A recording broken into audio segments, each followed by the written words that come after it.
Aircraft making a condensation trail is very similar in many ways to when you go outside on a cold day and exhale. You create a condensation trail. That little cloud is a condensation trail. Now, if you take a 2-mile walk on a cold day and you can turn around and you can see your condensation trail tracking all the way back for 2 miles. That's how crazy it is to think that what we're looking in the sky is actually condensation trails. The contrails, not the chemical, the contrails occur because of cold air, minus 30.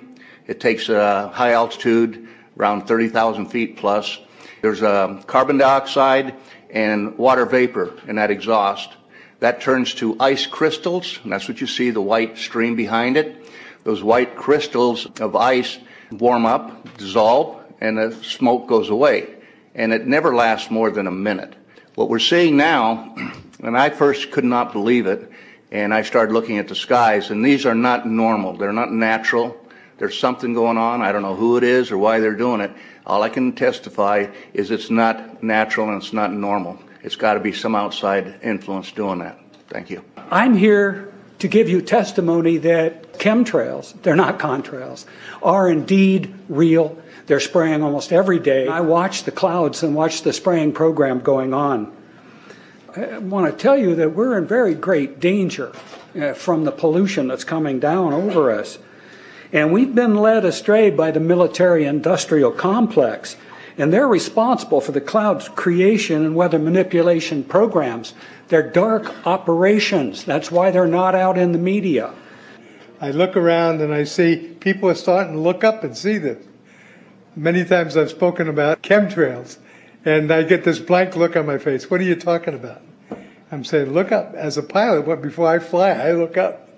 And so, boy, they're really out there working. When you look up at the sun and you see a white haze, that is aluminum floating in the air right now, and it's coming from the aircraft. There's a huge amount of aluminum being found because these sprays have aluminum, strontium, barium, manganese. And there's a lot of argument that aluminum is very common to be found. But aluminum is only common in a bonded form. It's not common in a free form, and we're finding high rates of free aluminum in the soil, which is not natural. The metal compounds that are being used are environmentally dangerous. We need to be monitoring them. We need to be testing them. Okay, these previous guys, I've watched exactly what they do, and yes, they are correct. I've seen exactly the same stuff, so ditto marks on those. You want some figures? Okay, latest water test, tested the rain. 13,100 micrograms per liter of aluminum in the rain in 2013. Normally, it should be 0. So 13,100 is pretty damn much, folks. It used to be 0, then it was 100s in the 2000s, and then since 2010, it's into the 1,000s and the latest 13,100. In the snow on Mount Shasta, pristine Mount Shasta, 61,000 micrograms per liter, 4 times the amount that is found in the soil up there. Where in the hell is this stuff coming from if it's not coming from the soil? We have clouds in the sky we've never seen before. Almost every day I'm seeing clouds I've never seen before. And NASA has been even named a few of these new clouds. It's really interesting, but NASA is a corporation. I want you to know that. NASA has also conducted a research program in what they call metallized fuels. We're actually putting aluminum oxide right in the fuel because it has 2 atoms of aluminum and 3 atoms of oxygen. So during the combustion process, it releases all that oxygen and dramatically increases efficiency, but it leaves the aluminum in the air. We got things coming from sky down, and it's a huge, huge problem. Because as it comes down, what happens is a couple of things. Is that it actually is in our air, we breathe it. And as we breathe it, it's actually going to go up through our nostrils, into our brain, easiest access to our brain frontal lobe. The contaminants that have been identified, which already have been mentioned, are aluminum. Aluminum is the #1 free radical generator to the brain to cause early apoptosis, which is early death of brain, and it begins to set off the scar tissue, which we call the amygdalin, which is part of the chemical matrix related to Alzheimer's. I'm a neurologist practicing in Reading for 17 years, and in the past 5 years, I've seen the number of patients with Alzheimer's disease, Parkinson's, and other neurodegenerative diseases tremendously increased, almost quadruple. I became interested in chemtrails about 8 years ago when I was in Hawaii, and the Hawaiians are really being very vocal about it. I concur about the increasing number of Alzheimer's. They have been able to take the aluminum and micronize it, which means it'll stay up longer. But it also means, and I don't know if any of you have noticed some metallic taste in your mouth when they're spraying, but you inhale that, it goes up through your cribriform plate and through your sinuses and into the brain. As you heard, to spray nanoparticles, very small particles. These nanoparticles, they basically trigger a programmed cell death in the brain, and that is the ultimate path we see in Alzheimer's. That's problem number one, because when we look at the Alzheimer issue, we say those are the old. The real problem is, and the real scare I have, is as I am a father of 2, I am a grandfather of 3. So the drama is our children. ADD started in the 70s. Autism was not on the radar. There was no documents, there was no information. It was 1 in 100,000 children. Today, what we have is 1 in 48 boys. I was part of the early group that was looking for aluminum in ADD and ADHD. And all of those children that started to develop those phenomena had high levels of aluminum. When we figured out protocols to detox them out, to free the body of those particular contaminants, what happened is that their brains came back. When we do this to the age, it doesn't come back as quick, but it will come back. But I'm seeing Alzheimer's in 56 years old. Back in the 70s, Alzheimer's when you were 80. If you remember 8 to 10 years ago, there was this big move to get rid of aluminum from underarm deodorant because it would cause Alzheimer's. Look what they're doing to us now. I want to give you a little bit of history on the background behind nanoparticles has been described before. A nanometer is 1/1000th of a meter.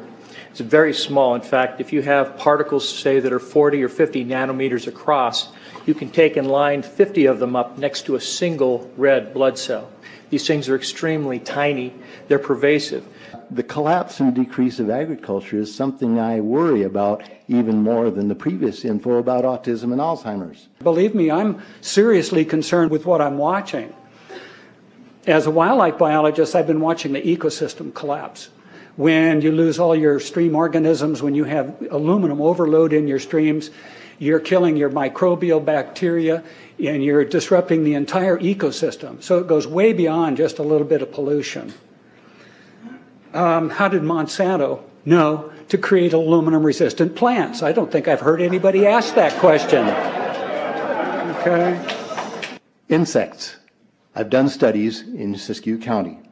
They're at 20% of normal. The aquatic insects basically made a nosedive in 2006 to about 20% of normal. So far this year, I've sampled 200 trout stomachs. 98% of them are empty. So sorry about the trout fishing fellows. The mayflies, stoneflies, dipterus, and caddisflies are damn near gone. The terrestrial sampling is down to about 20% of normal, except for pest species like ants. We're seeing a loss of the major bird species, and as the gentleman said, the ecosystem is unraveling, and Audubon's been telling you that for years. The materials that are going into the environment right now, aluminum oxide nanoparticles and barium nanoparticles, these just happen to be the same materials that they use in nanothermate explosives. And so when this stuff settles down out of the air into the environment, it is small enough to be absorbed through the root structure of the trees in the forest. And so when there's a forest fire, and there will be a forest fire, those fires burn dramatically hotter. The point is that the cost of firefighting, the cost in the healthcare system have nearly doubled in the last 10 years. The amount of acreage is lost because of fires. The impact on human health is dramatic. I personally tested water and aluminum, and I found aluminum had 47 times the normal expected amounts. Strontium had 10 to 20 times the amounts. Barium was 20 times. This is what the stuff looks like here. I collected it. Looks, most people just think it's a cobweb, but I tested it. It has outrageous amounts of barium, strontium, and aluminum, but they destroy the sample, so I'm not letting this get away from me. You know, these tests are international. in scope. We're seeing this all over the world, guys. Okay, pH of acid soils is 20 times more alkaline. The aluminum in the soil has doubled in the last 10 years. The rain normal was 5.6. It's 20 times more alkaline. Aluminum blocks essential nutrients. I am unable in my garden to restore normal pH, and that's because nanoparticles are now in the circulatory systems of both plants and humans. The Air Force conducted a study starting in 1993. It was called In Vitro Toxicity of Aluminum Nanoparticles in Rat Alveolar Macrophages. That's a real fancy way of saying testing the effect of aluminum nanoparticles on the white blood cells in the little air sacs in your lung, the alveoli.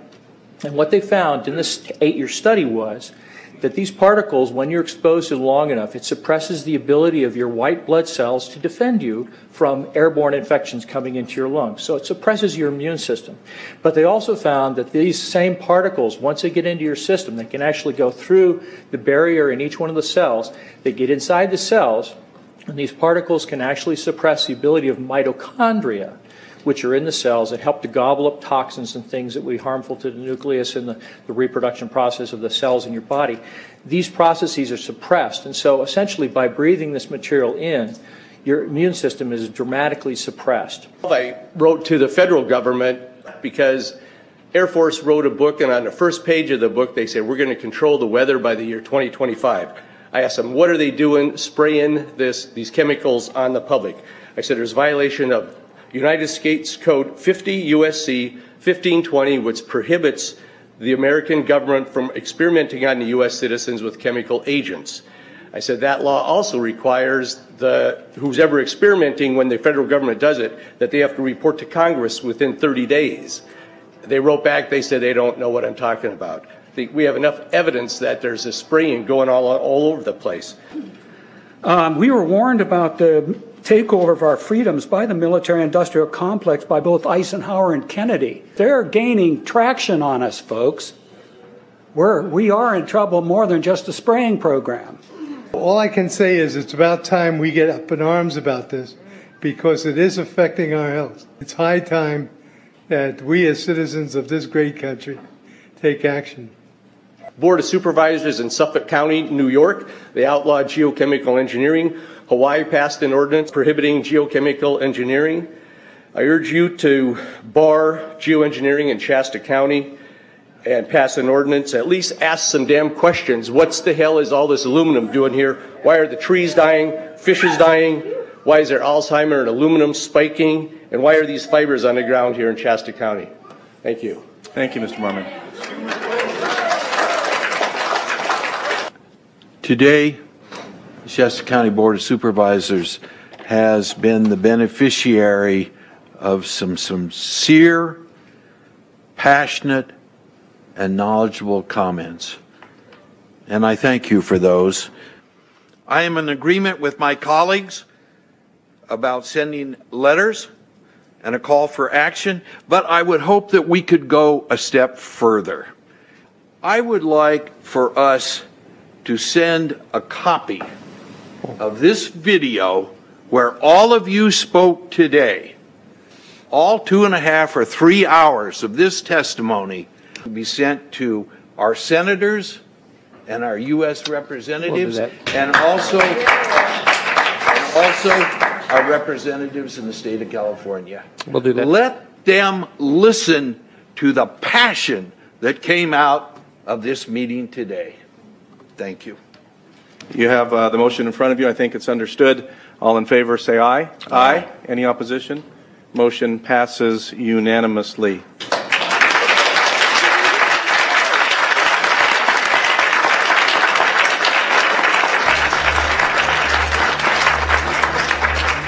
It wouldn't surprise me at all if the response is one that exceeds far the boundaries of Shasta County in terms of the platform that is offered, as evidenced by those who attended today from around the world. That's very impressive.